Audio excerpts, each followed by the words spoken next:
Salut camarades, et bienvenue sur cette vidéo de l'Otakudio. Cette fois on va parler d'un anime qui s'est terminé très récemment et qui est qualifié par certains de harem cliché, de vague pseudo-science et même de plagiat flagrant de Monogatari, et qui très paradoxalement a tendance à avoir des mauvaises critiques mais d'excellents scores sur les sites de notation. Du coup, qu'est-ce qu'il en est vraiment ?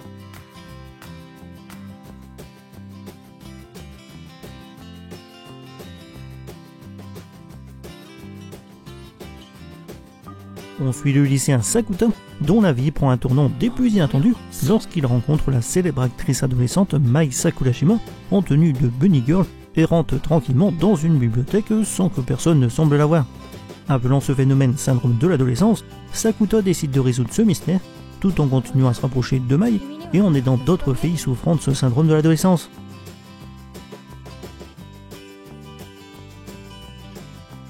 Seishun Butayaro est à la base un light novel débuté en 2014 et comprenant actuellement 9 volumes, écrit par Hajime Kamochida et illustré par Kaji Mizoguchi, tous les deux déjà connus pour Sakurasu no Pet Nakanojo. L'abréviation officielle est Aobuta, signifiant cochon bleu, et fin 2018 les ventes cumulées dépassaient le million d'exemplaires.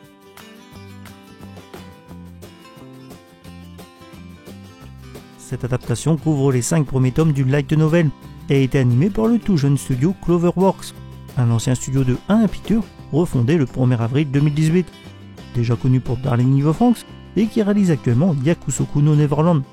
Contrairement à ce que l'on peut penser avec son titre ou son illustration, il s'agit bien d'un anime narratif et non d'un harem fanservice. C'est bien une comédie romantique lycéenne mais avec une touche de surnaturel qui vient le démarquer. Dans un genre très monogatari-tesque, on suit un lycéen qui rencontre des filles atteintes de ce qu'il appelle le syndrome de l'adolescence et leur vient en aide. Mais les aider à quoi? Non, il ne suit pas de démons de malédiction. Ce qui fait tout l'intérêt de l'anime, c'est qu'ici des problèmes psychologiques ont des conséquences physiques concrètes. C'est assez original et intéressant, et donne forme aux problèmes psychologiques que l'on peut rencontrer à l'adolescence. Concrètement, une personne isolée par ses camarades d'école, touchée par le fameux syndrome de l'adolescence, disparaîtra réellement, ou encore les insultes et menaces postées en ligne se transformeront en blessures physiques. L'anime se montre très pertinent avec les problèmes des jeunes d'aujourd'hui, et se révèle être une métaphore efficace des effets que des problèmes comme les persécutions peuvent avoir. Ainsi, les différentes héroïnes devront faire face à leurs problèmes sentimentaux, leurs relations avec les autres, et surmonter leur instabilité émotionnelle.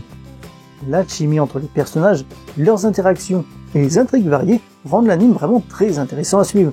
Malheureusement, l'écriture souffre de plusieurs lacunes. Par exemple, au lieu de nous donner une explication cohérente sur le syndrome de l'adolescence, l'auteur fait intervenir la mécanique quantique, avec le chat de Schrödinger ou démon de la place. On sait juste qu'il s'agit d'un vague mal surnaturel qui touche des adolescents qui subissent un stress important.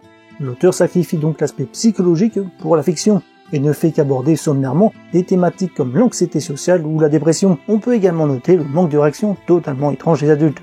À aucun moment un adulte n'intervient, ni même ne réalise ce qui se passe. On nous explique rapidement que les adultes ne comprennent tout simplement pas au syndrome de l'adolescence.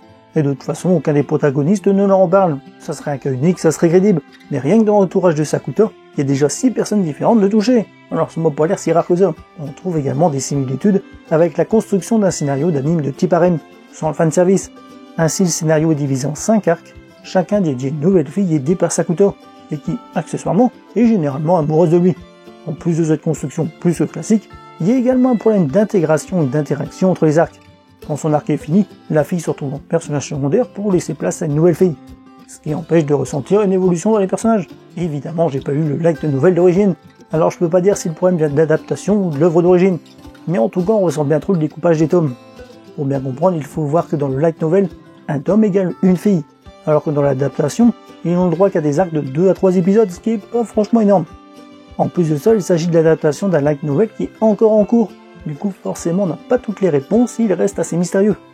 A savoir qu'un film d'animation a été annoncé dès la fin de l'anime, pour une sortie prévue au 3e trimestre 2019.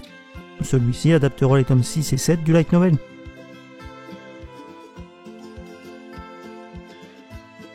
Une bonne partie des personnages ressemblent à un mélange entre My Teen Romantic Comedy et Monogatari, avec une bonne d'Arui. Sakuta est le personnage principal, et le seul personnage masculin d'importance. Il a une personnalité sarcastique et impassible, au point qu'il a une mauvaise réputation et que les autres élèves préfèrent l'éviter. Il ne fait rien pour changer ça non plus. Sous son aspect impassible se cache une personne attentionnée.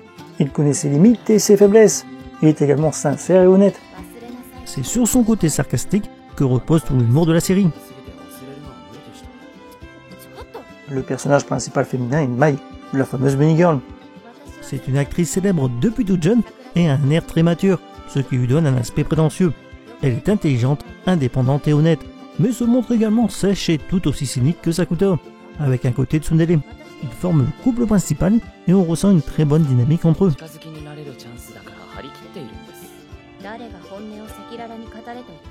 Sachant qu'ici on ne suit pas l'évolution de leur relation durant tout l'anime, avec pseudo-suspense ou triangle inutile. Ils sont ensemble dès les premiers épisodes. Les autres filles apparaissent assez peu, du coup je vais pas trop m'attarder, histoire d'éviter de spoiler. Mais globalement on peut remarquer que leurs troubles psychologiques ne se reflètent pas vraiment dans leur personnalité, ce qui est assez dommage. Et comme je l'ai dit un peu avant, le chapitrage par arc diété très court empêche de ressentir une évolution dans les personnages.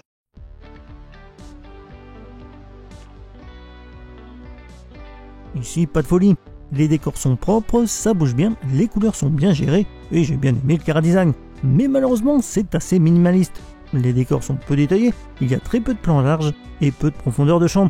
À ça s'ajoutent des personnages de fond en 3D, et on comprend bien que le studio n'avait pas vraiment les moyens suffisants. Quant à savoir si le problème vient du budget, ou du manque d'expérience de l'équipe de production, la question reste entière. Donc visuellement, il n'y a pas grand chose d'original ou de surprenant, mais il y a tout de même une certaine atmosphère. Pour information, le directeur artistique est Yukihiro Shibutani, qu'on retrouve au même poste sur les Natsume Yojincho.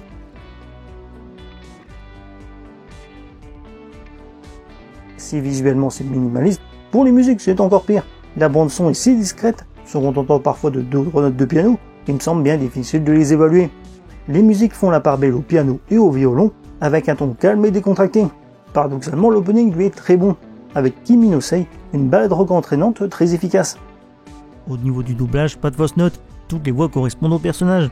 D'ailleurs, il faut noter que si les membres de l'équipe de production n'ont personne de vraiment connu, pour les voix ce sont tous des doubleurs connus et avec une bonne expérience. Seishun Butayaro présente des thèmes intéressants sur l'adolescence, avec des passages qui savent être émotifs, mais malheureusement ils n'arrivent pas toujours à convaincre, à cause d'un trop faible nombre d'épisodes, de problèmes d'écriture et d'une réalisation pas forcément à la hauteur. Personnellement, je pense qu'il s'en serait mieux sorti avec des studios plus expérimentés. Au vu des thèmes, ça aurait été parfaitement dans les cordes de studios comme Kyoto Animation ou Brains Base. Mais il reste tout de même un anime qui se regarde facilement et où on ne s'ennuie pas. C'est clairement l'un des meilleurs animes de 2018.